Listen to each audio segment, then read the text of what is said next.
नमस्कार मित्रांनो, सर्वोच्च न्यायालयाचं अधिकार क्षेत्र आपण बघतो आहोत.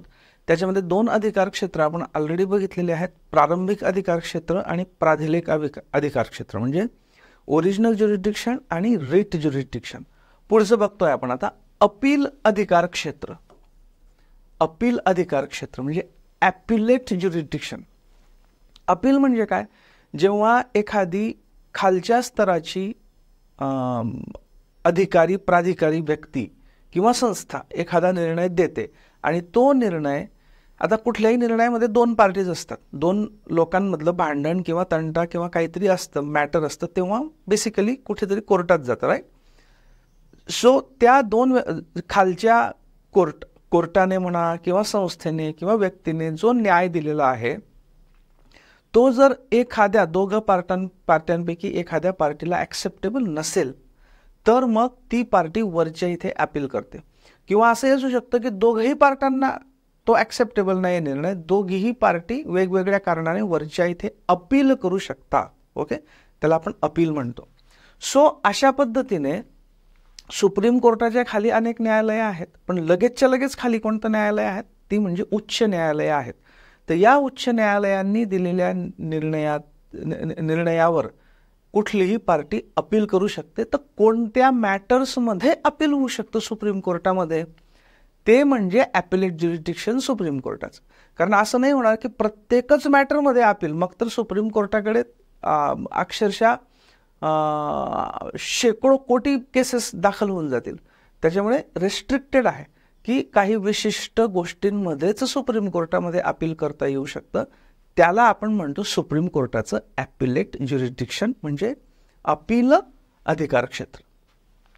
बघा, उच्च न्यायालय आणि प्रशासकीय न्यायालय. प्रशासकीय न्यायालय म्हणजे बेसिकली काय असतं की जे प्रशासन असतं, राज्य शासनाचं असतं, केंद्र शासनाचं असतं, किंवा काही विशेष संस्था असतात, निगम असतात, कॉर्पोरेशन्स असतात, महामंडळ असतात वगैरे वगैरे, यांचे कर्मचारी किंवा त्यांच्याशी रिलेटेड इतर मॅटर्स यांच्यासाठी काही स्पेशल प्रशासकीय न्यायालये असतात, वेगळी असतात ती. ओके, जेणेकरून रेग्युलर न्यायालयांवर बोज वाढू नये हा एक उद्देश असतो. आणि दुसरं म्हणजे असे मॅटर्स हे काही स्पेशल कायद्यांमुळे निर्माण झालेले असतात, तर त्या कायद्यांचं विशेष ज्ञान असलेल्या लोकांना त्या कोर्टांमध्ये बसवलं जातं. तर अशी प्रशासकीय न्यायालय यांनी दिलेल्या निर्णयांवर सर्वोच्च न्यायालयात अपील दाखल करतायत. मग हे जे अपील आहे हे अपील 4 प्रकारचं असू शकतं. कोणतं? एक म्हणजे घटनात्मक अपील, म्हणजे कॉन्स्टिट्यूशनल मॅटर्स. उच्च न्यायालयाने दिलेल्या एखाद्या निर्णयामध्ये राज्यघटनेमधील तरतुदींच्या अर्थासंबंधी मोठा कायदेविषयक प्रश्न. आता याच्यामध्ये जे इंग्लिश वाक्य आहे ते पक्क लक्षात ठेवा की कोणत्या केसमध्ये कॉन्स्टिट्यूशनल म्हणजे घटनात्मक अपील होतं. तर त्या केसमधून जर सबस्टॅन्शियल क्वेश्चन ऑफ लॉ म्हणजे कायद्याच्या विषयीचा महत्त्वाचा कायदेविषयक प्रश्न, आणि हा सामान्यतः इंटरप्रिटेशन म्हणजे कायद्याचा अर्थ लावण्यासंबंधी असतो नॉर्मली. ओके, तर काहीतरी विशेष कायद्याचा प्रश्न निर्माण होत असेल आणि तो कशाशी? As to the interpretation of this constitution. म्हणजे त्या जो खालच्या न्यायालयाने जो निर्णय दिलेला आहे त्या निर्णयातून किंवा त्या केसमधून कशाशी संबंधित महत्त्वाचा प्रश्न निर्माण झालेला आहे? राज्यघटनेचा अर्थ लावण्यासंबंधीचा महत्त्वाचा कायदेविषयक प्रश्न निर्माण झाला आहे. Substantial question of law as to the interpretation of this constitution असा जर निर्माण झाला असेल आणि तसं उच्च न्यायालयाने प्रमाणित केलं असेल, म्हणजे उच्च न्यायालयाने निर्णय तर देऊन टाकला, पण निर्णय देताना हे पण प्रमाणित केलं असेल की बाबा आम्ही निर्णय तर दिलेला आहे, पण या केसमधनं घटनेच्या अर्थ लावण्यासंबंधीचा महत्त्वाचा कायदेविषयक प्रश्न निर्माण होतो असं सर्टिफिकेट जर दिलं असेल तर त्या उच्च न्यायालयाच्या त्या निर्णयाविरुद्ध सर्वोच्च न्यायालयामध्ये अपील करता येतं. आणि या अपीलला आपण काय म्हणतो? कॉन्स्टिट्यूशनल मॅटरमधलं अपील किंवा घटनात्मक अपील. याचं कारण काय? राज्यघटनेच्या अर्थ लावण्यासंबंधीचा महत्वाचा प्रश्न त्याच्यात निर्माण झालेला आहे, म्हणून त्याला घटनात्मक अपील म्हणतो. ओके. दुसरं म्हणजे फौजदारी अपील म्हणजे क्रिमिनल मॅटर्स. फौजदारी मॅटर्स म्हणजे काय? फौजदारी आणि दिवाणी असे दोन प्रकार असतात बघा. फौजदारी म्हणजे क्रिमिनल, दिवाणी आणि फौजदारी म्हणजे क्रिमिनल, दिवाणी म्हणजे सिव्हिल. फौजदारी म्हणजे काय? जिथे मारामारी गुन्हा, बेसिकली कुठला तरी मेजर गुन्हा असतो, म्हणजे खून, खुनाचा प्रयत्न, घरफोडी, चोरी वगैरे वगैरे, मारहाण याशी संबंधित हे सगळे येतात याच्यामध्ये. कशामध्ये? गुन्हेगारीमध्ये, क्रिमिनलमध्ये. आणि दिवाणी सिव्हिल म्हणजे काय? जमिनीचा वाद, पैशांच्या देण्याघेण्यावरचा वाद वगैरे वगैरे, हे कशामध्ये येतात? दिवाणीमध्ये येतात. ओके. सो फौजदारी मॅटर्समध्ये केव्हा सुप्रीम कोर्टात अपील करता येतं हे पक्क लक्षात ठेवा. खालील परिस्थितीत उच्च न्यायालयाने दिलेल्या निर्णयाविरुद्ध सर्वोच्च न्यायालयात अपील करता येतं. कोणते कोणते? जर एखाद्या कनिष्ठ न्यायालयाने, कनिष्ठ न्यायालयाने म्हणजे हायकोर्ट असू शकतं किंवा त्याच्या खालचंही असू शकतं, जर एखाद्या कनिष्ठ न्यायालयाने आरोपीला निर्दोष ठरवलं असेल, ओके, थोडक्यात काय की हायकोर्टाच्या खालच्या एखाद्या कनिष्ठ न्यायालयाने आरोपीला निर्दोष ठरवलं होतं, मात्र ज्यावेळी ते मॅटर हायकोर्टात आलं तर तो निर्णय बदलून हायकोर्टाने म्हणजे उच्च न्यायालयाने आरोपीला दोषी ठरवलं आणि मृत्यूदंड किंवा जन्मठेप किंवा 10 वर्षांपेक्षा जास्त शिक्षा दिली असेल, तर असं जे मॅटर आहे या मॅटरमध्ये सुप्रीम कोर्टात अपील दाखल करता येतं. याच्यामध्ये सुरुवातीला फक्त मृत्यूदंड हेच होतं. म्हणजे काय? सुरुवातीला काय तरतूद होती की जर एखाद्या कनिष्ठ न्यायालयाने म्हणजे उच्च न्यायालयाच्याही खाली, उतरंड काय असते? हे कनिष्ठ न्यायालय, त्याच्यावर उच्च न्यायालय आणि त्याच्यावर सर्वोच्च न्यायालय, बरोबर? तर आपण बेसिकली काय करतोय की सर्वोच्च न्यायालयामध्ये कशाचं अपील येऊ शकेल हे बघतोय. सो जर एखाद्या कनिष्ठ न्यायालयाने आरोपीला निर्दोष सोडलं होतं, पण ज्यावेळी ते उच्च न्यायालयामध्ये आलं तर उच्च न्यायालयाने या कनिष्ठ न्यायालयाने निर्दोष सोडलेल्या गुन्हेगाराला किंवा व्यक्तीला दोषी ठरवलं आणि दोषी ठरवून मृत्यूदंडाची शिक्षा दिली. ओरिजिनल कॉन्स्टिट्यूशनमध्ये फक्त मृत्यूदंड होता. नंतर आपल्याला माहिती आहे बघा की सर्वोच्च न्यायालयाचा अधिकार क्षेत्र संसदेला वाढवता येतं पण घटवता येत नाही. तर इथे वाढवण्यात आलं. नंतरच्या काळामध्ये काय वाढवण्यात आलं की मृत्यूदंडाची शिक्षा असेल हे ओरिजिनल होतं, किंवा जन्मठेपेची शिक्षा दिली असेल किंवा 10 वर्ष कारावासाची शिक्षा दिली असेल, तर अशा मॅटरमध्ये म्हणजे हे उच्च न्यायालयाने दिलं. काय निर्णय दिला? आधी इथे निर्दोष सिद्ध झाला होता तो, पण उच्च न्यायालयाने दोषी ठरवलंय आता आणि मृत्यूदंड किंवा जन्मठेप किंवा 10 वर्षांची शिक्षा दिलेली आहे.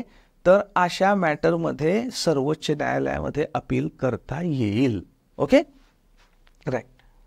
दुसरं, समजा कनिष्ठ न्यायालयामध्ये चालू असलेला एखादा खटला उच्च न्यायालयाने स्वतःकडे घेऊन आरोपीला मृत्यूदंड किंवा जन्मठेप किंवा 10 वर्षांपेक्षा जास्त शिक्षा दिली असेल, तर पहिल्या याच्यात काय होतं? पहिल्या याच्यामध्ये कनिष्ठ न्यायालयाचा निर्णय लागलेला होता, कनिष्ठ न्यायालयाने निर्दोष सोडलेलं होतं.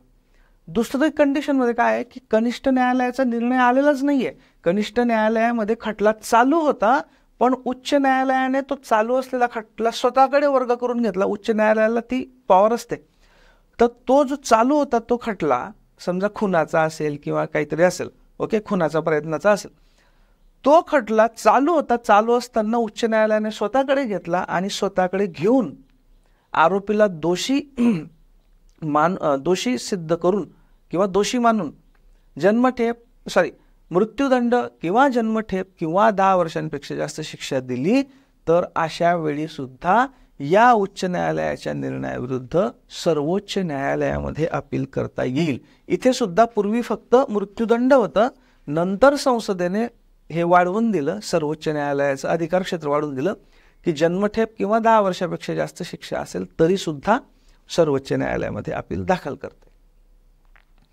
तिसरं, आता काय बघतोय आपण की फौजदारी प्रकरणांमध्ये कुठे कुठे अपील करता येतं सर्वोच्च न्यायालयामध्ये. 2 आपण कंडिशन बघून घेतल्या.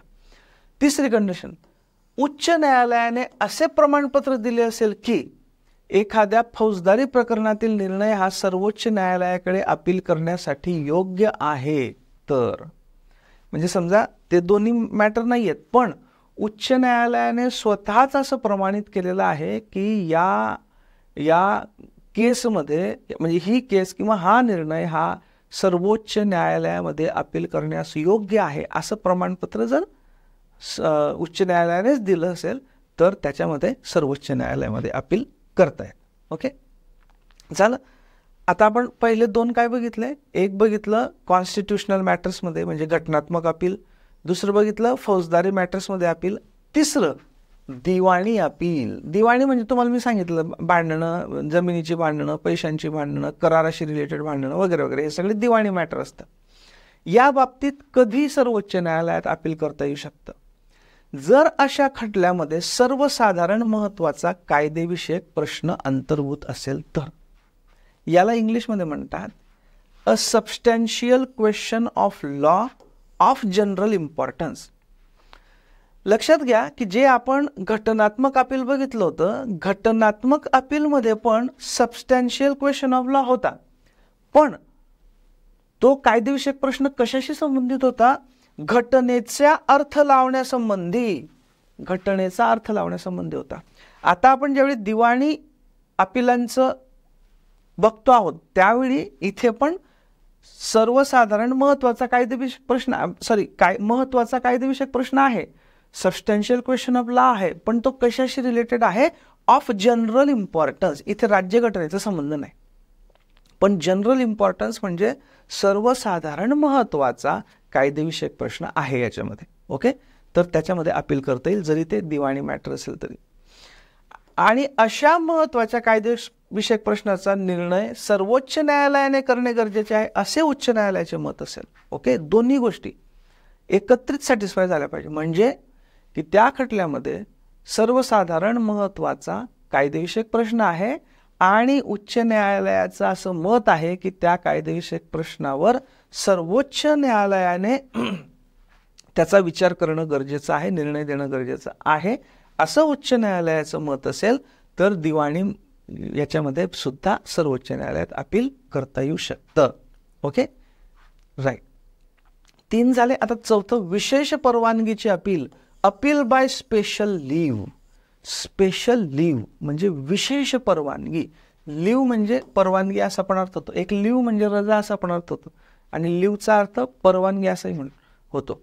विशेष परवानगीने दाखल केला जाणारा अपील ही एक विशेष तरतूद आहे. ही कलम 136 मध्ये आहे. किंवा हे कलम लक्षात ठेवा, चुकून कुठेतरी विचारलं जाऊ शकतं, कारण अलीकडच्या काळात 2-3 केसेसमध्ये सुप्रीम कोर्टाने अशा पद्धतीने निर्णय दिलेला आहे या कलमाच्या अंतर्गत. सो 136 विशेष अपील, स्पेशल लीव्ह. ओके, हे अपील क्षेत्र अत्यंत व्यापक आहे, याला काही लिमिटच नाही. याच्या आधी बघा सगळीकडे कुठे ना कुठे लिमिट होतं की अमुक झालं ढमुक झालं तर, अमुक झालं ढमुक झालं तर, सगळीकडे अटी होत्या. इथे मात्र अत्यंत व्यापक क्षेत्र आहे आणि हा सर्वोच्च न्यायालयाचा स्वेच्छाधिकार आहे. म्हणजे सर्वोच्च न्यायालय स्वतःहून ठरवू शकतं की या केसमध्ये आम्ही अपील दाखल करून घेऊ किंवा आम्ही निर्णय देऊ. ओके, सर्वोच्च न्यायालय स्वतःच्या इच्छेने भारतातील कोणत्याही न्यायालयाने, म्हणजे उच्च न्यायालयच असं नाही, याच्या पूर्वी आपण सगळे बघत होतो तिथे उच्च न्यायालयाचंच अपील होतं, इथे मात्र तसं नाही. सर्वोच्च न्यायालय स्वतःच्या इच्छेने कुठल्याही न्यायालयाने दिलेला किंवा लष्करी न्यायाधिकरण आणि कोर्ट मार्शल वगळून इतर कोणत्याही न्यायाधिकरणाने, न्यायाधिकरण म्हणजे काय, ट्रिब्युनल, ट्रिब्युनल हा वर्ड लक्षात ठेवा. वेगवेगळे ट्रिब्युनल्स असतात, ते पण कोर्टाप्रमाणेच काम करत असतात, फक्त त्यांचं नाव ट्रिब्युनल असतं. जसं इन्कम टॅक्सचे मॅटर्स असतात त्याच्यामध्ये एक इन्कम टॅक्स ॲपिलेट ट्रिब्युनल असं असतं. नंतर कॅट वगैरे जे प्रशासकीय ट्रिब्युनल्स असतात, ॲडमिनिस्ट्रेटिव्ह ट्रिब्युनल्स म्हणजे न्यायाधिकरण. मात्र याच्यामध्ये लष्करी न्यायाधिकरण आणि कोर्ट मार्शल, ओके, यांचा समावेश नसतो. म्हणजे यांच्या विरुद्धचे अपील सर्वोच्च न्यायालयात जात नाही, हे लक्षात ठेवा. हे अपवाद आहेत. लष्करी न्यायाधिकरण आणि कोर्ट मार्शल. याचं कारण म्हणजे की लष्कराला स्वतःशी रिलेटेड मॅटर्समध्ये डिसिजन देण्याची पॉवर असणं गरजेचं असतं शिस्तीच्या दृष्टीतनं. ओके, सो ते वगळलेले आहेत. त्याच्या व्यतिरिक्त कुठलंही न्यायाधिकरण म्हणजे ट्रिब्युनल किंवा कुठलंही न्यायालय ओके यांनी दिलेल्या निर्णयाविरुद्ध स्वतःकडे म्हणजे सर्वोच्च न्यायालयाकडे अपील करण्याची विशेष परवानगी देऊ शकतं, जरी ते याच्या आधीच्या कुठल्याही कंडिशनमध्ये बसत नसेल तरी सुद्धा. ओके, आणि या केसमध्ये अपिलाचं प्रकरण हे कोणत्याही प्रकारचं असू शकतं, म्हणजे ते घटनात्मक असू शकतं, दिवाणी असू शकतं, फौजदारी असू शकतं, महसुली असू शकतं, कर विषयक असू शकतं, कशाशीही रिलेटेड असू शकतं. म्हणजे किती व्यापक आहे बघा. व्यापक दोन अर्थाने आहे. एक अर्थाने काय की कुठल्याही न्यायालयाने दिलेल्या निर्णयाविरुद्ध, कुठल्याही न्यायालय, उच्च न्यायालय असो, डिस्ट्रिक्ट न्यायालय असो, अजून काय असो, कुठलंही ट्रिब्युनल असो, अपवाद फक्त लष्करी ट्रिब्युनल आणि कोर्ट मार्शलचा, ते सोडून कुठल्याही न्यायालयाच्या निर्णयाविरुद्ध स्वतः सुप्रीम कोर्ट अपील दाखल करून घेऊ शकतं. हे एक प्रकार झाला व्यापकतेचा. दुसरा प्रकार काय, ते कशाही प्रकारचं असू शकतं, ते घटनात्मक, दिवाणी, फौजदारी, महसूल, कर विषयक, एनिथिंग, या दृष्टीने पण व्यापक. ओके, अपील हे केवळ अंतिम निर्णयाविरुद्धच नव्हे तर अंतरिम निर्णयाविरुद्ध सुद्धा करता येऊ शकते. काही वेळा काय होतं की अंतिम निर्णय, समजा एखादा हायकोर्ट आहे, त्याच्यासमोर एक मॅटर आहे, त्या मॅटरमध्ये समजा एकूण 5 प्रश्न हायकोर्टाच्या समोर आहेत, एकूण 5 प्रश्न डिसाईड करायचे आहेत. मग काही वेळा हायकोर्ट काय करतं की बाबा हे 5 प्रश्न डिसाईड करायला बराच वेळ लागणार आहे, पण याच्यात काही ना काही निर्णय हळूहळू देणं आवश्यक आहे, तर पहिले 2 प्रश्नांची उत्तरं हायकोर्टाने देऊन टाकली म्हणजे अंतरिम निर्णय दिला, असं होऊ शकतं. किंवा काही मॅटर्समध्ये अंतरिम निर्णय दिला आणि अंतिम निर्णयासाठी राखून ठेवलं, असंही होऊ शकतं. तर तो निर्णय अंतिम असो की अंतरिम असो, अंतरिम म्हणजे तात्पुरता, मधल्या काळातला, तो खालच्या न्यायालयाने किंवा न्यायाधिकरणाने दिलेला निर्णय अंतिम असो की अंतरिम असो, म्हणजे फायनल असो की इंटरिम असो, त्याच्या विरुद्ध सुद्धा सर्वोच्च न्यायालय अपील दाखल करून घेऊ शकतं या स्पेशल लीवच्या अंडर. ओके, म्हणजे या दृष्टीने आणखी व्यापक आहे. राईट, सो हे स्पेशल आहे. मात्र या अधिकाराचा वापर अपवादात्मक बाबतीतच होणे अपेक्षित असतं आणि सुप्रीम कोर्ट अपवादात्मक बाबतीतच त्याचा वापर करतं. Okay, right. सो हे कोणतं बघितलं आपण, अपीलचं बघितलं. राईट, अपीलचं बघतो आहोत. आता पुढचं ज्युरिस्डिक्शन, आपण प्रारंभिक अधिकार क्षेत्र बघितलं, ओरिजिनल ज्युरिस्डिक्शन. आपण प्राधिलेख अधिकार क्षेत्र बघितलं म्हणजे रिट ज्युरिस्डिक्शन. आपण अपील अधिकार क्षेत्र बघितलं म्हणजे ॲपेलेट ज्युरिस्डिक्शन. आता आपण बघणार आहोत सल्लादायी अधिकार क्षेत्र म्हणजे ॲडव्हायझरी ज्युरिस्डिक्शन. नावातच लिहिलेलं आहे बघा, सल्लादायी. म्हणजे याचा अर्थ काय की सुप्रीम कोर्ट सल्ला देऊ शकतं, म्हणजे सल्ला देण्याचा सुद्धा अधिकार क्षेत्र सुप्रीम कोर्टाकडे आहे. हे कुठे आहे, कलम 143 मध्ये. राष्ट्रपती सर्वोच्च न्यायालयाकडून खालील 2 बाबतीत सल्ला मागू शकतात. कोणत्या, एक म्हणजे सार्वजनिक दृष्ट्या महत्त्वाचा कायदेविषयक किंवा वस्तुस्थिती संबंधित एखादा प्रश्न उद्भवला आहे अथवा नजीकच्या भविष्यकाळात उद्भवेल असे राष्ट्रपतींना वाटते. सार्वजनिक दृष्ट्या महत्त्वाचा कायदेविषयक प्रश्न किंवा वस्तुस्थिती संबंधित एखादा प्रश्न, कायदेविषयक किंवा वस्तुस्थिती विषयक, हे वस्तुस्थिती एकत्र पाहिजे, वस्तुस्थिती म्हणजे फॅक्ट्स, याच्याशी संबंधित काही महत्त्वाचा प्रश्न उद्भवला आहे ऑलरेडी किंवा नजीकच्या भविष्यकाळात उद्भवू शकणार आहे, याच्यावर राष्ट्रपती सर्वोच्च न्यायालयाचा हे मागू शकतात, सल्ला मागू शकतात. पहिलं. दुसरं, एखादा तह म्हणजे करार, सनद हे राज्यघटना अंमलात येण्यापूर्वी झालेले होते, राज्यघटना अंमलात आल्यानंतर देखील तो करार अंमलात राहिला आणि त्याच्या अंमलबजावणीतून एखादा वाद उद्भवला असेल तर त्याविषयी देखील राष्ट्रपती सर्वोच्च न्यायालयाचं मत मागू शकतात. ओके, सो 2 गोष्टी काय, एक म्हणजे सार्वजनिक दृष्ट्या महत्त्वाचा कायदेविषयक किंवा वस्तुस्थितीविषयक प्रश्न उद्भवला आहे किंवा नजीकच्या भविष्यकाळात उद्भवू शकतो असं राष्ट्रपतींना वाटतं. नंबर 1. नंबर 2, जर एखादा तह, करार वगैरे स्वातंत्र्यापूर्वी होता उदाहरणार्थ बघा, बरेच करार पूर्वी होते संस्थानिकांशी वगैरे, किंवा नदी वाटपासंबंधी होते, अनेक करार होते. समजा तो करार स्वातंत्र्यापूर्वी होता, स्वातंत्र्यानंतर पण तो करार चालू राहिला, आणि नंतरच्या काळात त्या कराराच्या अंमलबजावणी संबंधी काही वाद उद्भवला, तर त्याच्या बाबतीत आपण बघितलेलं आहे की नॉर्मली, याच्या आधी बघितलेलं आहे की नॉर्मली प्रारंभिक अधिकार क्षेत्रामध्ये सर्वोच्च न्यायालयाचे हे येत नाही, पण मग त्याच्यावर राष्ट्रपती सर्वोच्च न्यायालयाचा सल्ला मागू शकतात. Okay, right. सो याला राष्ट्रपती निर्देशित संदर्भ म्हणजे प्रेसिडेन्शियल रेफरन्स म्हणतात. राष्ट्रपतींनी केलेला रेफरन्स, राष्ट्रपतींनी मागितलेलं मत, राष्ट्रपती म्हणजे प्रेसिडेंट, राष्ट्रपतींचा म्हणजे प्रेसिडेन्शियल रेफरन्स. ओके, म्हणजे राष्ट्रपतींनी हे मॅटर रेफर केलं आहे सल्ल्यासाठी कोणाला? सुप्रीम कोर्टाला. पहिल्या संदर्भाच्या बाबतीत सर्वोच्च न्यायालय राष्ट्रपतींना सल्ला देऊ शकतं किंवा नाकारू शकतं. पहिला संदर्भ म्हणजे कोणता? हा की सार्वजनिक दृष्टीने महत्वाचा एखादा प्रश्न, कायदेविषयक किंवा वस्तुस्थितीविषयक प्रश्न उद्भवला आहे किंवा उद्भवणार आहे, याच्या बाबतीत राष्ट्रपती सल्ला मागू शकतात, पण सल्ला द्यायचा की नाही द्यायचा हे सर्वोच्च न्यायालय ठरवेल. सर्वोच्च न्यायालय सल्ला देऊ पण शकतं, सर्वोच्च न्यायालय म्हणू शकतं की नाही, आम्ही याबाबतीत सल्ला देऊ शकत नाही किंवा आम्ही त्याबाबतीत सल्ला देणे योग्य होणार नाही, असं सांगू शकतं.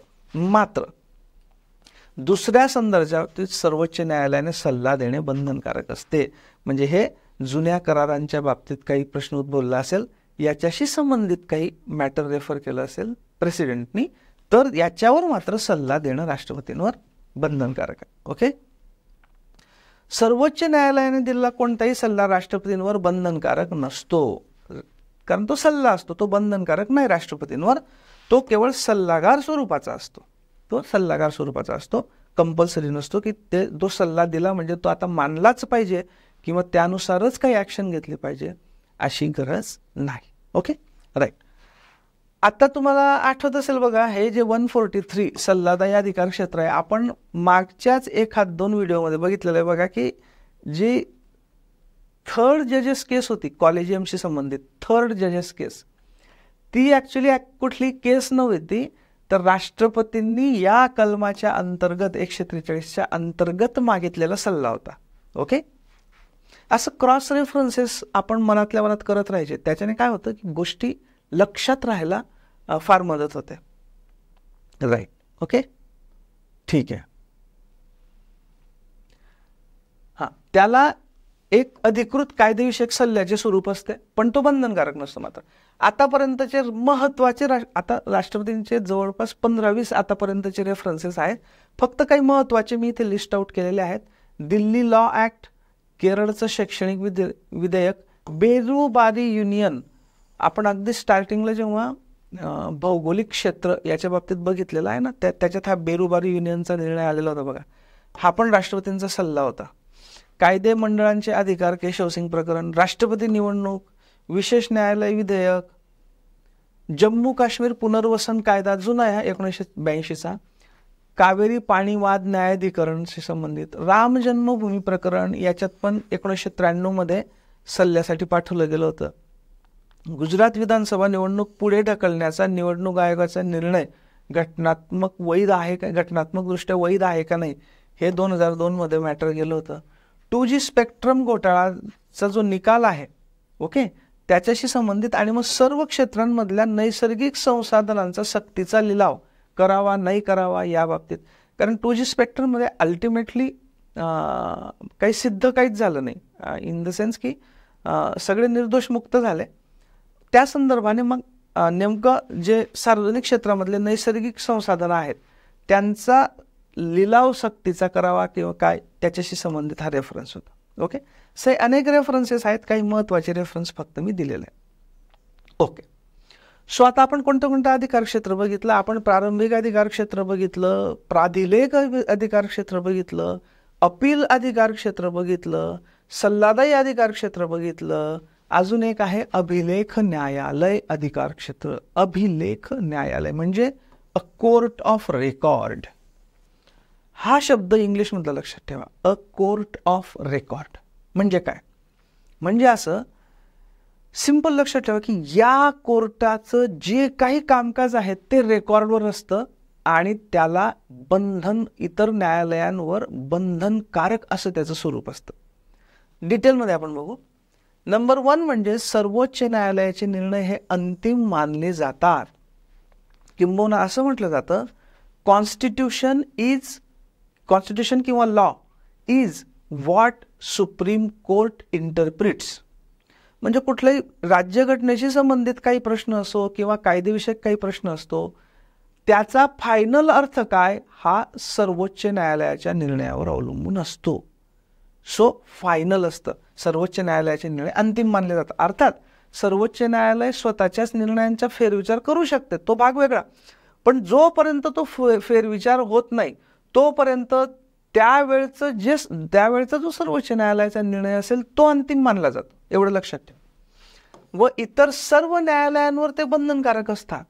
लक्षात घ्या की समजा एखाद्या विशिष्ट प्रकरणावर सर्वोच्च न्यायालयाने एक फायनल डिसिजन दिला, तर तशाच प्रकारचे खटले जर खालच्या न्यायालयांवर असतील तर सर्वोच्च न्यायालयाने ज्या तत्वांच्या आधारे किंवा ज्या पद्धतीचा निर्णय दिलेला आहे तोच सगळ्यांनी फॉलो करावा लागतो। असं नाही की सर्वोच्च न्यायालयाने काही विशिष्ट निर्णय दिला विशिष्ट केसमध्ये आणि खालची न्यायालये तशाच प्रकारच्या दुसऱ्या केसेसमध्ये वेगळा निर्णय देत आहेत, असं चालत नाही, अर्थात अन्यथा अनागोंदी होऊन जाईल, राईट। सो सर्वोच्च न्यायालयाचे निर्णय हे तशाच प्रकारच्या इतर केसेसच्या बाबतीत खालच्या सर्व न्यायालयांवर बंधनकारक असतात, उच्च न्यायालय पण आणि इतर न्यायालय पण खालचे। सर्वोच्च न्यायालयाने दिलेले सर्व निकाल, कृती, कार्यवाही या अभिलेखित म्हणजे रेकॉर्डवर असतात, रेकॉर्ड केल्या जातात, त्यांचं जतन केलं जातं, व्यवस्थित जपणूक केली जाते आणि भविष्यासाठी त्यांना न्यायालयीन संदर्भ म्हणून आणि पुरावा म्हणून मानलं जातं। म्हणजे इव्हन सुप्रीम कोर्टाने जे म्हटलं, जी कृती केली, जे निर्णय दिले, हे सगळे अभिलेखित केले जातात, म्हणजे प्रॉपर त्यांचा रेकॉर्ड क्रिएट केला जातो, तो रेकॉर्ड जपला जातो आणि भविष्यात त्यांचा संदर्भ म्हणून की बाबा अशा बाबतीत सर्वोच्च न्यायालयाने असं केलं होतं, म्हणजे या पद्धतीने केलं पाहिजे आणि पुरावा म्हणून ग्राह्य ठरले जातं, म्हणून याला अभिलेख न्यायालय म्हणतात, सर्वोच्च न्यायालय। त्यांना कोणत्याही न्यायालयात आव्हान देता येत नाही, हे जे सगळे रेकॉर्ड्स आहेत, निर्णय आहेत, कृती आहेत, कारण सर्वोच्च न्यायालयाच्या वर काही नाहीच ना। पूर्वी ज्यावेळी इंग्रजांचं राज्य होतं त्यावेळी ती काही मॅटर्समध्ये होतं, तिथे कुठलं ज्युडिशियल कमिटी ऑफ प्रिव्ही काउन्सिलकडे जायचे काही मॅटर, इथे सर्वोच्च न्यायालय आपलं सर्वोच्च आहे, त्यांच्या कृती वगैरे वगैरे त्यांना कोणत्याही न्यायालयात आव्हान देता येत नाही। Okay, right. आता शेवटचं ज्युरिस्डिक्शन ते म्हणजे न्यायालयीन पुनर्विलोकन किंवा ज्युडिशियल रिव्ह्यू।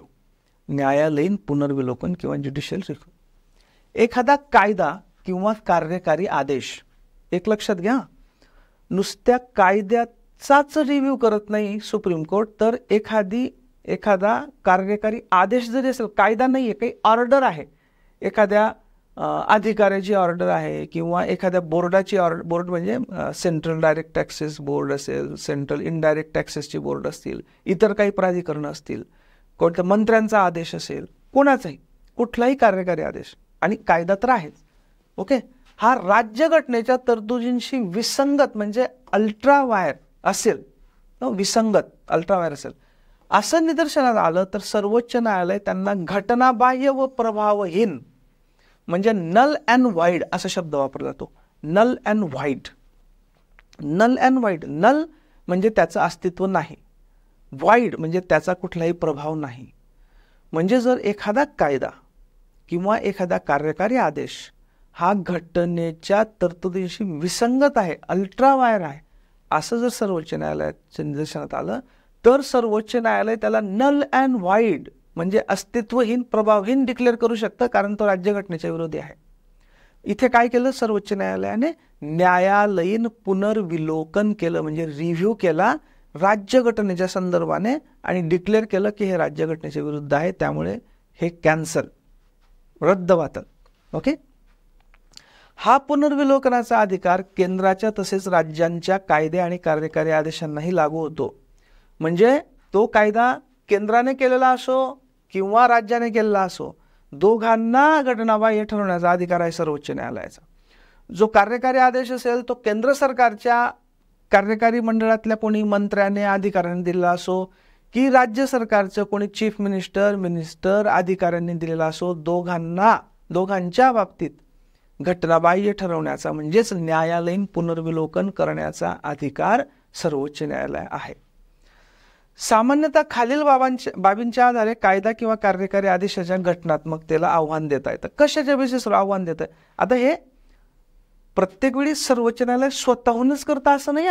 अनेक यांना इतर जण आव्हान देतात, किंबहुना जास्त करून तेच होतं. आता समजा जे इलेक्टोरल बॉन्ड स्कीम होती, याला असोसिएशन फॉर डेमोक्रेटिक राईट्स म्हणजे ADR या संस्थेने आव्हान दिलं की हे घटनाबाह्य आहे. तर बाहेरच्या व्यक्ती किंवा संस्था देखील आव्हान करू शकतात. मग साधारणतः एखादी गोष्ट, एखादा कायदा किंवा एखादा कार्यकारी आदेश हा घटनाबाह्य आहे हे साधारणतः कशाच्या बेसिसवर ठरवलं जातं? साधारणतः नंबर 1 म्हणजे त्याच्यामुळे मूलभूत हक्कांचं उल्लंघन होत आहे का? किंबहुना जे इलेक्टोरल बॉन्ड्स होते ते सर्वोच्च न्यायालयाने कशाच्या बेसिसवर हे ठरवले, घटनाबाह्य ठरवले की जनतेला माहिती असण्याचा जो मूलभूत अधिकार आहे त्या मूलभूत अधिकाराचं उल्लंघन इलेक्टोरल बॉन्ड्समध्ये होत आहे, की लोकांना कळत नाहीये की कोण कोणाला पैसे देत आहे. राईट. सो मूलभूत हक्कांचं उल्लंघन असेल एखाद्या कायद्यामध्ये किंवा कार्यकारी आदेशामध्ये, त्याच्या बेसिसवर त्याला घटनाबाह्य ठरवता येतं. अधिकार क्षेत्र नसणं म्हणजे जी समजा केंद्र सरकार एखाद्या विषयावर कायदा करतंय पण तो विषय केंद्र सूचीमध्ये नाहीच आहे, म्हणजे त्या केंद्राचा अधिकार क्षेत्र नाहीये. किंवा एखाद्या विषयावर राज्य सरकारने कायदा केला आहे पण राज्य सूचीमध्ये तो विषयच नाहीये, म्हणजे राज्य सरकारचा अधिकार नाही कायदा करण्याचा. किंवा जो कार्यकारी एखादा आदेश असेल तो कार्यकारी आदेश काढण्याची त्या अधिकाऱ्याची किंवा त्या संस्थेची कॅपॅसिटीच नाहीये, त्यांच्याकडे ती पॉवरच नाहीये. अशा पद्धतीने अधिकार क्षेत्र स्वतःचं नसताना सुद्धा केलेला कायदा किंवा आदेश असेल तर त्याला अधिकार क्षेत्र नाही या बेसिसवर पण घटनाबाह्य ठरवलं जाऊ शकतं. आणि घटनात्मक तरतुदींचे उल्लंघन आणि बाकीच्या घटनात्मक तरतुदी आहेत. मग याच्यामध्ये बेसिक स्ट्रक्चर ऑफ कॉन्स्टिट्यूशन येतं बघा, घटनेचा मूलभूत साचा, की त्याचं पण उल्लंघन होत असेल तर त्याच्या बेसिसवर सुद्धा एखादा कायदा किंवा एखादा कार्यकारी आदेश याला घटनाबाह्य ठरवता येतं. या सगळ्या अधिकाराला काय म्हणतो आपण? न्यायालयीन पुनर्विलोकनाचा अधिकार. तर अशा पद्धतीने आपण जे मेन अधिकार क्षेत्र होते सर्वोच्च न्यायालयाचे, की ज्याच्यामध्ये बघा प्रारंभिक अधिकार क्षेत्र आपण बघितलं, प्राधिलेख बघितलं, अपील बघितलं, सल्लादाई बघितलं, अभिलेख बघितलं आणि न्यायालयीन पुनर्विलोकन बघितलं. हे 6 प्रकारचे मेन अधिकार बघितले. याच्या व्यतिरिक्त देखील काही महत्त्वाचे मिसलॅनियस म्हणजे इतर अधिकार सर्वोच्च न्यायालय असतात. ते कोणते ते आपण बघू पुढच्या लेक्चरमध्ये. राईट. Thank you very much.